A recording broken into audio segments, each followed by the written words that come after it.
লোকে আমায় ভালোই বলে দিব্যি চলনসই, তোষের মধ্যে একটু নাকি মিথ্যে কথা কই।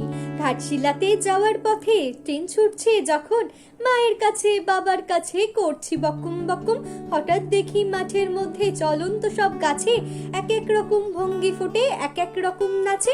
ওমা দেখো নৃত্যনাট্য, যেই বলেছি আমি মা বকে দেয়, বজ্র তোমার বেড়েছে ফাজলামি।